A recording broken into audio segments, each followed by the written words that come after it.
Alors, moi, je vais vous expliquer. La révolte de banlieue, elle couvrait depuis très longtemps et que quand les jeunes n'ont pas d'autres moyens de s'exprimer, ils prennent ce genre de... Certains ont pris ce genre d'expression, alors que d'autres, par exemple lors du CPE, ont pris une expression beaucoup plus organisée. Alors, honnêtement, moi, je trouve ça normal. Si on les a laissés pendant pas mal d'années, hein, je dis pas qu'on fait rien pour eux, mais moi, je trouve ça normal. Maintenant, si tu me demandes la révolte, casser, brouiller les voitures et tout ça, moi, je te dis non tout de suite. Il y a d'autres méthodes, hein, plus démocratiques. Pour moi, aucune émeute n'est légitime. On doit discuter avant de faire quoi que ce soit.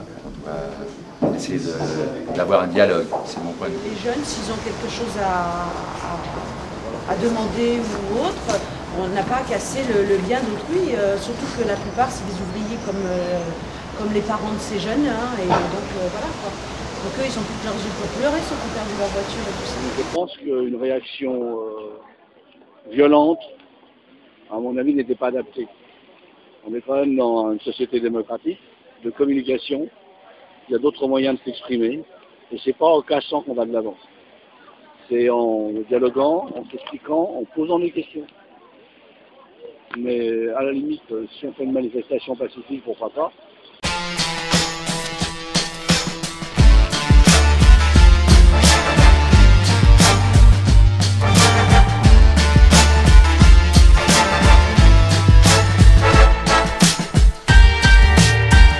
Dire que moi j'ai travaillé à Clichy, c'est vrai aussi que quand on n'a pas de transport, quand les conditions de vie dans les banlieues, c'est-à-dire que quand les jeunes ne peuvent pas sortir, quand les gens veulent bosser, hein, il y a des jeunes qui veulent bosser et qui n'ont pas de travail, bon, ça c'est une répercussion en fin de compte d'un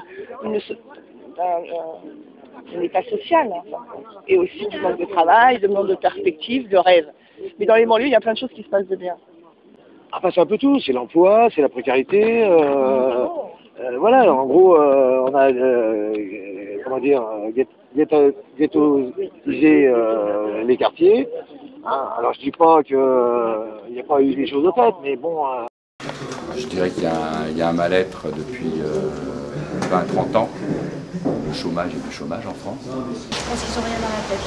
Oui, mais je pense que ça a été, je dirais, le malaise était plus profond que ça. Hein, je crois que ça a été exploité.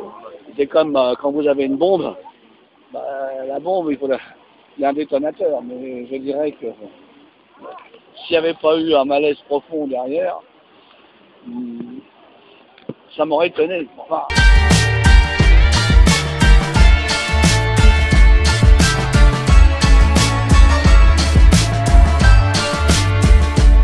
c'est des choix budgétaires. C'est donner des moyens aussi, pas que sur l'éducation, sur le travail. Parce qu'en fin de compte, un jeune quand son père ou sa mère n'ont pas de travail, le jeune il n'a pas de repère aussi. Donc c'est une politique aussi globale, de vraiment de changement de société. Moi je trouve que les partis politiques n'en font pas assez, ça c'est vrai. Autant au PS. On n'oriente pas les jeunes à l'école comme il le faut pour trouver après des métiers où il y a du débouché. Moi, je pense que les jeunes, s'ils veulent se faire entendre, déjà, ils vont voter. Hein, déjà, je pense que ce serait une bonne chose. Je pense que maintenant, peut-être qu'il y a de plus en plus de jeunes qui votent, mais beaucoup de jeunes ont du mal à voter. C'est peut-être un des vrais moyens pour se faire entendre.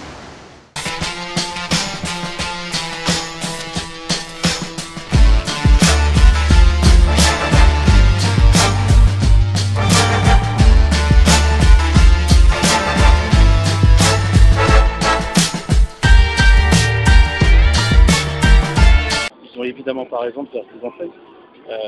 Tu ne peux pas vivre dans un pays puis accepter que quelqu'un qui n'est pas content, il casse. Et ils n'ont pas plus raison que José Bové quand il fauche des trucs OGM. Je suis contre les OGM, mais tu as des lois, tu les respectes. En démocratie, tu changes la loi. Mais tu ne casses pas les trucs parce que tu prétends que la loi ne te convient pas. Ou alors tu n'es plus en démocratie, c'est la loi du plus fort. Mais dans ce cas-là, je ne suis pas sûr que ce soit dans les zones de banlieue qui est le plus fort, parce que ce n'est pas la majorité de la population.